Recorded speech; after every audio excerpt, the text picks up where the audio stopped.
Hello everyone, मैं doctor Neelam Mishra अपने YouTube channel divine yoga में आप सभी का स्वागत करती हूँ। आज का हमारा विषय है योग की परिभाषा।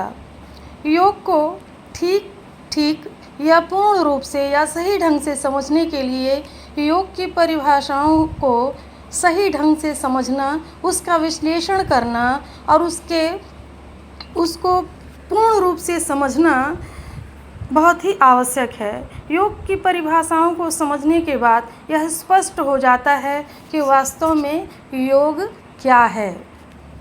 तो आइए हम अपनी चर्चा प्रारंभ करते हैं।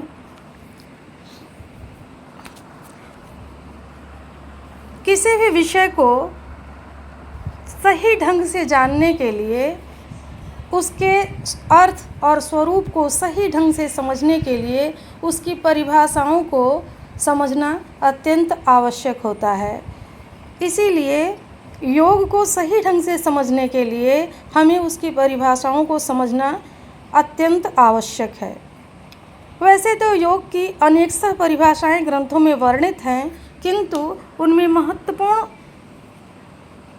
परिभाषाएं कुछ जो कि बहुत ही प्रचलित हैं, उन परिभाषाओं को हम समझने का प्रयास करेंगे।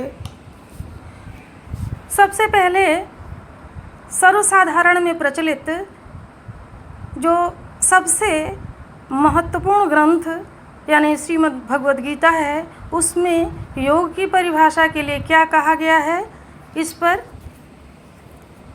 चर्चा करते हैं।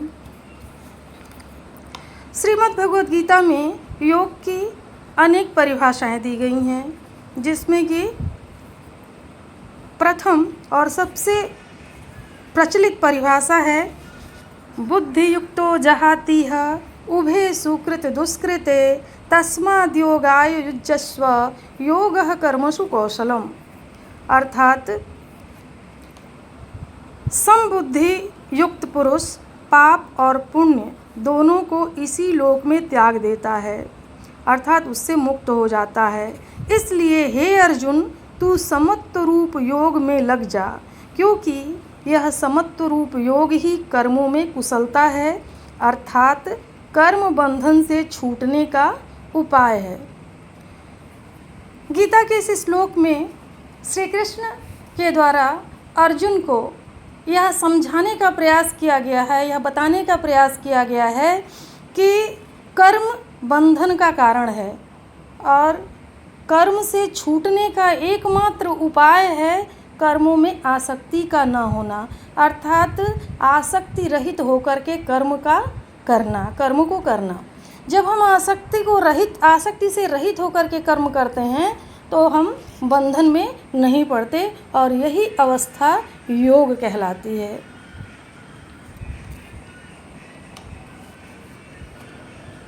दूसरी परिभाषा जो कि श्रीमद् भगवद गीता की ही दूसरी परिभाषा है, उसमें कहा गया है योगस्थ कुरु कर्माणि संग त्यक्त्वा धनंजयः सिद्धे सिद्ध्यो समो भूत्वा समत्वं योग उच्यते। दूसरे अध्याय का 48वां श्लोक है। इसमें कहा गया है, श्री कृष्ण के द्वारा अर्जुन को समझाते हुए कहा जाता है, हे धनंजय, तू आसक्ति को त्याग कर तथा सिद्धि और असिद्धि में समान बुद्धि वाला होकर योग में स्थित हुआ कर्तव्य कर्मों को कर, क्योंकि यह समत्व अर्थात समभाव ही योग कहलाता है। इस परिभाषा का सामान्य अर्थ यही है कि विपरीत परिस्थितियों में भी, चाहे वो सिद्धि हो चाहे वो असिद्धि हो, चाहे दुख की अवस्था हो सुख की अवस्था हो, लाभ की अवस्था हो हानि की अवस्था, चाहे जैसी भी अवस्था हो, यानी विपरीत परिस्थितियों में भी समबुद्धि का होना, समान भाव बनाए रखना, यही योग है। और उसी में स्थित होना और उसमें स्थित होकर के कर्म करना, दुख से परेशान नहीं होना और सुख में बहुत ज़्यादा खुश नहीं हो जाना, इन दोनों ही स्थितियों में अपने आप को सामान्य बनाए रखना, यही समभाव है और ऐसी अवस्था को प्राप्त कर लेना ही योग कहा गया है। श्रीमद् भगवद गीता का जो तीसरा सबसे प्रचलित परिभाषा है उसमें कहा गया है, तम विद्याद दुख संयोग वियोगम योग संगतम, अर्थात जो दुख रूप संसार के संयोग से रहित है तथा जिसका नाम योग है उसको जानना चाहिए। अर्थात ये संसार दुखमय, सभी शास्त्रों में जितने भी आर्ष ग्रंथ हैं उन अधिकांश ग्रंथों में, जितने भी हमारे महाकाव्य हैं, जितने भी दार्शनिक ग्रंथ हैं, उन सभी में इस संसार को दुखमय बताया गया है। और अगर व्यक्ति इस संसार के साथ आसक्ति जोड़ता है, अटैचमेंट रखता है, उससे आसक्ति रखता है, तो उसे दुख की ही प्राप्ति होती है। और अगर वह इससे राग नहीं रखता है, इसमें वैराग्य की भावना रखता है, तो वही अवस्था योग है। इसलिए हमें इस चीज़ को समझना बहुत ही आवश्यक है कि संसार दुखमय है और इस संसार से अपने आप को, संसार की वस्तुओं से, संसार की परिस्थितियों से अपने आप को अप्रभावित रखना ही योग है।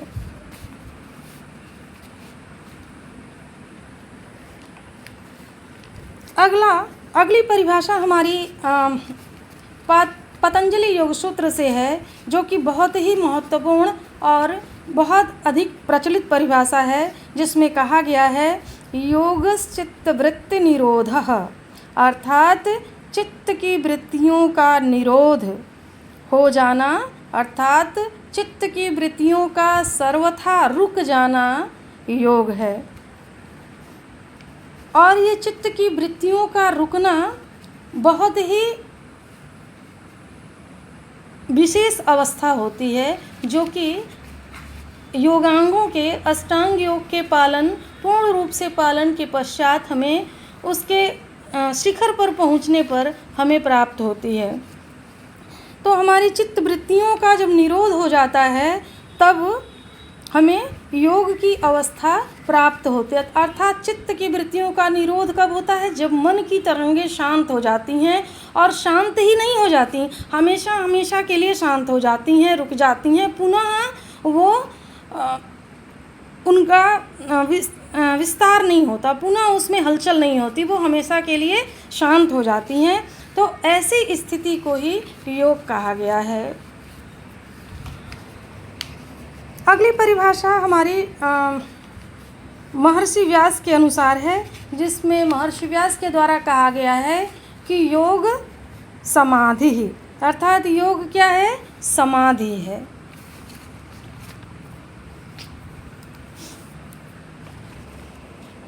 समाधि की अवस्था कब प्राप्त की जा सकती है? अर्थात योग मार्गों का श्रद्धापूर्वक पालन करते हुए जब हम योग की उच्चतम अवस्था को प्राप्त कर लेते हैं, जब हम अपने मन पर नियंत्रण स्थापित कर लेते हैं, जब हमारी मन की सभी वृत्तियों का नाश हो जाता है, यम, नियम, आसन, प्राणायाम, प्रत्याहार, धारणा, ध्यान, समाधि, इन सभी का क्रमशः पालन करते हुए ध्यान की जो उच्चतम अवस्था है वही समाधि कहलाती है। तो ध्यान जब हमारा अनवरत तैल धारावत स्थिति जब आ जाती है और वो कंटिन्यू बनी रहती है, उसके बाद की अवस्था जो होती है वो समाधि की अवस्था कही जाती है। और महर्षि के द्वारा इसे कहा गया है कि योग समाधि, अर्थात योग यम नहीं है, योग नियम नहीं है, यम आसन नहीं है। कुछ लोग समझते हैं कि योग का मतलब आसन है, योग का मतलब हाथ पैर को मोड़ना तोड़ना या अपने आप को जादू दिखाना, कलाबाजी करना, ये योग है। लेकिन वास्तव में अगर देखा जाए तो ये आसन मुख्य रूप से हठ योग ग्रंथों में इस तरह के योग की चर्चा मिलती है। लेकिन महर्षि पतंजलि या महर्षि व्यास के अनुसार जो मन की अवस्था है, मन के निर्विषय होने की अवस्था है, मन के प्रशमन की अवस्था है, मन के पूरी तरह से शांत हो जाने की अवस्था है, वह अवस्था समाधि है। अब उपनिषदों में योग की परिभाषा कही गई है, जिसमें कठोपनिषद में एक बहुत ही महत्वपूर्ण बात कही गई है कि यदा पंचावतिष्ठन्ते ज्ञानानि मनसा सह बुद्धिश्च न विचेष्टति तामाहु परमागति ताम योगमिति मन्यते स्थिरमिन्द्रिय धारणाम अप्रमत्तस्य भवति योगो ही प्रभवाप्यौ। अर्थात जब पांचों ज्ञान इंद्रियां मन के साथ स्थिर हो जाती हैं, सामान्य अवस्था में क्या होता है कि हमारी सभी इंद्रियां अपने अपने हिसाब से कार्य करती हैं, लेकिन योग की अवस्था में क्या होता है कि सभी इंद्रियां मन में स्थित हो जाती हैं। तो यहाँ पर यही बात कही गई है कि जब पांचों ज्ञान इंद्रियां मन के साथ स्थिर हो जाती हैं और मन निश्चल बुद्धि के साथ मिल जाता है, और मन भी क्या, तो मन भी एक इंद्रिय है, वह इंद्रिय है, तो मन भी निश्चल बुद्धि, निश्चल का मतलब जो चलायमान नहीं है, तो बुद्धि के साथ मिल जाता है। इस अवस्था को परम गति कहते हैं और यही अवस्था योग है। इंद्रियों की स्थिर धारणा ही योग है, अर्थात जब सभी इंद्रियां मन में और मन बुद्धि में स्थिर हो जाती है तो यही अवस्था योग कही जाती है। जिसकी इंद्रियां स्थिर हो जाती हैं उसमें शुभ संस्कारों की उत्पत्ति होती है और अशुभ संस्कारों का नाश होने लगता है, और यही अवस्था योग है। इसी मंत्र में आगे कहा गया है कि जब हमारी इंद्रियां मन के साथ एकाकार हो जाती है और हमारा मन बुद्धि में स्थिर, पूरी तरह से स्थिर बुद्धि के साथ एकाकार हो जाता है, तब हमारे अंदर शुभ संस्कारों की उत्पत्ति होती है और अशुभ संस्कारों का नाश होने लगता है। कहने का तात्पर्य है कि हमारे अंदर जो विकार हैं उन विकारों का शमन हो जाता है और हमारे अंदर शुभ संस्कारों का उदय होने लगता है। यही अवस्था योग कहलाती है। आगे महोपनिषद में एक बहुत ही महत्वपूर्ण परिभाषा बताई गई है योग की, जिसमें कहा गया है मनः प्रशमनोपायो योग इत्याभिधीयते। अर्थात मन के प्रशमन का उपाय ही योग है, या फिर मन के प्रशमन के उपाय को ही योग कहा गया है। मन का प्रशमन कब होगा?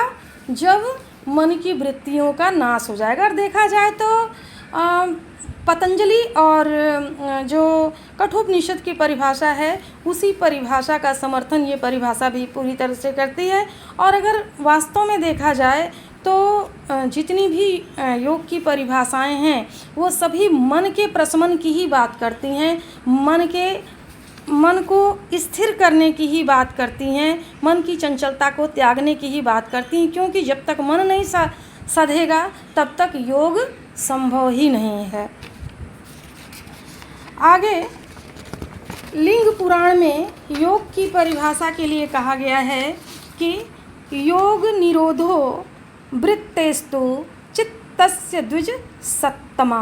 अर्थात चित्त की सभी वृत्तियों अर्थात तरंगों का निरोध हो जाना, उसे पूर्णतः समाप्त कर देना ही योग है।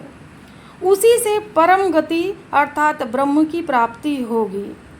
लिंग पुराण भी उसी बात का समर्थन करता है कि चित्त वृत्तियों का, यानी चित्त की वृत्तियां जो हैं, उसकी तरंगे जो हैं, जो उसमें विचार उठते हैं, विकार जो है, उनका निरोध हो जाना। और निरोध का मतलब केवल शांत हो जाना नहीं है, निरोध का मतलब होता है सर्वथा रुक जाना, यानी हमेशा हमेशा के लिए रुक जाना, यही योग है। और जब ऐसी अवस्था प्राप्त हो जाती है वही अवस्था परम गति की अवस्था होती है, जो कि हमारे भारतीय योग परंपरा या भारतीय दार्शनिक परंपरा का प्रमुख उद्देश्य या लक्ष्य बताया गया है।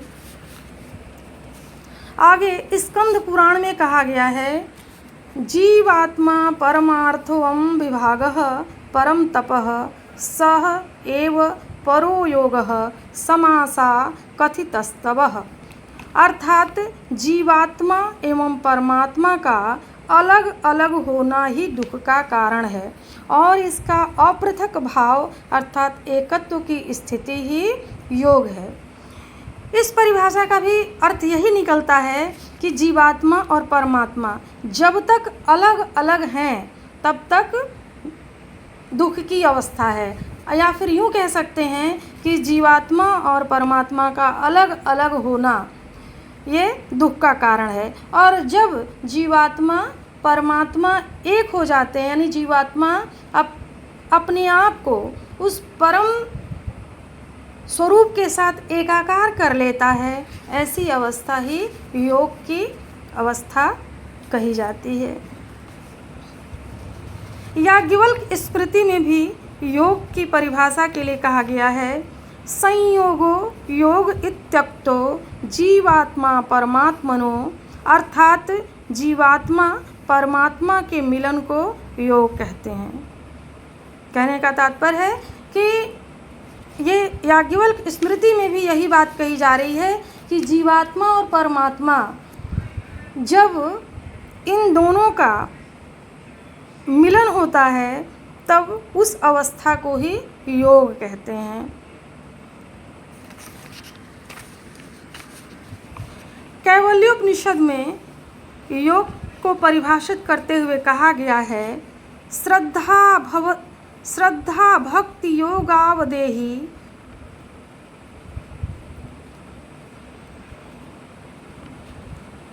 पुनः एक बार इसको स्पष्ट करती हूँ। कैवल्योपनिषद में कहा गया है श्रद्धा भक्ति योगावदेहि, अर्थात श्रद्धा भक्ति और ध्यान के द्वारा आत्मा को जानना ही योग है। महर्षि पतंजलि ने भी कहा है कि स तु दीर्घकाल निरंतर सत्कारा सेवित दृढ़ भूमि, अर्थात सत्कार श्रद्धा की बात महर्षि पतंजलि भी कहते हैं। अर्थात हम योग मार्ग पर चलते हुए श्रद्धा के साथ जब हम योग का अनुसरण करते हैं, योग के मार्गों का पालन करते हैं और भक्ति के साथ ध्यान के द्वारा जब हम उस मार्ग पर आगे बढ़ते हैं, तब हम आत्मा के वास्तविक स्वरूप को जान पाते हैं, अपने स्व को पहचान पाते हैं, अपने अस्तित्व को, जो हमारा वास्तविक स्वरूप है, उसको पहचान पाते हैं। और यही अवस्था योग की अवस्था कही गई है।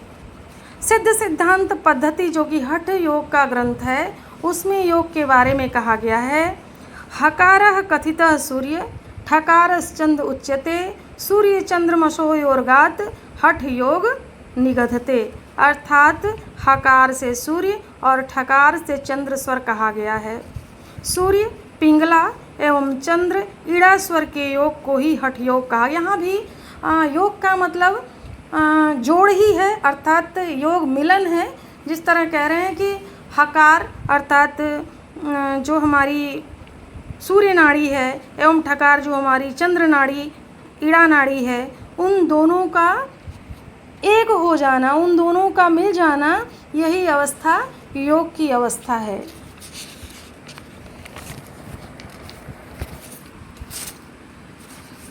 सांख्य दर्शन, जो कि योग दर्शन का पूरक है, क्योंकि बिना सांख्य को समझे योग दर्शन को अच्छी तरह नहीं समझा जा सकता है। अगर कहा जाए, इसीलिए सांख्य और योग को एक पूरक दर्शन के रूप में कहा गया है। तो सांख्य सूत्र में भी कहा गया है, पुरुष प्रकृत्योति योगे अपि योग इत्याभिधीयते। अर्थात पुरुष का प्रकृति से पृथकत्व, अर्थात पुरुष और प्रकृति का वियोग करके पुरुष को अपने स्वरूप में स्थित हो जाना ही योग है। पुरुष और प्रकृति का जो पृथकत्व, अभी तक हमने देखा कि जितनी भी परिभाषाएं थी उसमें जोड़ की बात कही जा रही थी, लेकिन सांख्य दर्शन एकमात्र ऐसा दर्शन है, सांख्य सूत्र एक मात्र ऐसा ग्रंथ है जिसमें पृथकत्व की बात कही गई है। कहते हैं इसमें कि प्रकृति और पुरुष का जब तक एकत्व है तब तक क्या है, बंधन की अवस्था है, और जब इन दोनों में वियोग की अवस्था होती है वही अवस्था योग की अवस्था है। अर्थात जब प्रकृति का पुरुष से वियोग होता है तब पुरुष अपने वास्तविक स्वरूप को प्राप्त कर लेता है, और यही अवस्था योग की अवस्था है। गुरु ग्रंथ साहिब में योग को परिभाषित करते हुए कहा गया है, निस्वार्थ भावना से कर्म करना ही सच्चे धर्म का पालन है और यही योग है। अब प्राचीन आर्ष ग्रंथों के बाद कुछ और अन्य धर्मों के ग्रंथों में अगर देखा जाए तो उसमें भी योग के तत्व हमें प्राप्त होते हैं। गुरु ग्रंथ साहिब कहता है कि जो हम कर्म करते हैं निस्वार्थ भावना से करें, यानी कि बंधन मुक्त करें। जो गीता कहती है वही बात यहाँ भी कही जा रही है कि हम कर्म करना नहीं छोड़ें, बल्कि कर्म को निस्वार्थ भावना से करते हुए सच्चे धर्म का, जो हमारा धर्म है, जो हमारे लिए निर्धारित किया गया धर्म का कर्तव्य का पालन करें। और अगर हम निस्वार्थ भावना से जो हमारे निर्धारित कर्म हैं उनको करते हैं, वही अवस्था योग है। आधुनिक जितने भी हमारे महापुरुष हुए हैं उनके द्वारा भी योग को परिभाषित किया गया है, और उनके द्वारा योग के विषय में क्या कहा गया है उस पर भी थोड़ा प्रकाश डालते हैं। स्वामी विवेकानंद जी के द्वारा कहा गया कि प्राचीन आर्ष ग्रंथों का अध्ययन ही योग है। यानी यहाँ पर कहा जाए अगर तो स्वामी जी के द्वारा ये कहा जा रहा है कि जो हमारे आर्ष ग्रंथ हैं वो सभी कैसे ग्रंथ हैं, आध्यात्मिक ग्रंथ हैं, आत्मज्ञान की प्राप्ति के लिए माध्यम है। तो ऐसे ग्रंथों का जब हम अध्ययन करते हैं, आत्मज्ञान से भरे हुए उन ग्रंथों का जब हम अध्ययन करते हैं तो वही योग है। उससे प्राप्त ज्ञान हमें योग की ओर ले जाता है, योग की अवस्था में स्थापित करता है। आगे महर्षि अरविंद के द्वारा योग को परिभाषित करते हुए कहा गया है कि जीवन को बिना खोए भगवान की प्राप्ति योग है। अर्थात जीवन मुक्ति की बात करते हैं यहाँ पर। मतलब इससे यही स्पष्ट होता है कि महर्षि अरविंद जीवन मुक्ति के बारे में बात करते हैं, और ये अवस्था मतलब योग की अवस्था को बिना जीवन के खोए भी अगर हम भगवान को प्राप्त कर ले, तो भगवान को प्राप्त करने का मतलब है अपने आप को ईश्वर से एकाकार कर लेना। तो जब हम इस जीवन में ही यानी शरीर के रहते हुए ही अपने आप को इस सांसारिक मोह माया से मुक्त करके उस परम चेतना के साथ अपनी चेतना को जोड़ लेते हैं, उससे अपने आप को एकाकार कर लेते हैं, उसे प्राप्त कर लेते हैं, वही अवस्था योग कही जाती है। इन सब के पश्चात आधुनिक युग के युग दृष्टा आचार्य श्री राम शर्मा के द्वारा बहुत ही महत्वपूर्ण और बहुत ही व्यवहारिक परिभाषा योग की दी गई है, जिसमें कहा गया है कि योग जीवन जीने की कला है। आचार्य श्री के द्वारा योग को इतने सरल शब्दों में और इतने महत्वपूर्ण ढंग से बताया गया है कि इसे समझना बहुत ही आसान है। जब हम अपने जीवन को जीवन जीने की कला इसलिए कहा गया है क्योंकि जीवन तो प्रत्येक व्यक्ति जीता है। जो भी लोग संसार में हैं, जन्म लिए हैं, वो जी रहे हैं, लेकिन जो एक जीवन जीने की कला है, कला क्या होती है? किसी चीज़ को सजा के संवार के बहुत ही सुंदर ढंग से उसको व्यवस्थित करके रखना, उसको व्यवस्थित रूप से संभाल कर अपने जीवन को रखना, उसे उसमें उससे जितनी भी बुराइयां हैं, जितनी भी कमियां हैं, उन सब को दूर कर देना, दूर हटाना, ये सब क्या है? योग है। जीवन जीने की कला, ये यानी कला में हम क्या करते हैं? कला दिखाते हैं, क्या करते हैं? यानी परफेक्शन। किसी भी कार्य को इतने अच्छे ढंग से किया जाए कि वो आकर्षक लगे, तो हमारा जीवन दूसरों के लिए उदाहरण बने, हमारा जीवन इतना व्यवस्थित हो कि लगे कि बहुत ही कलात्मक ढंग से इसको सजाया गया है।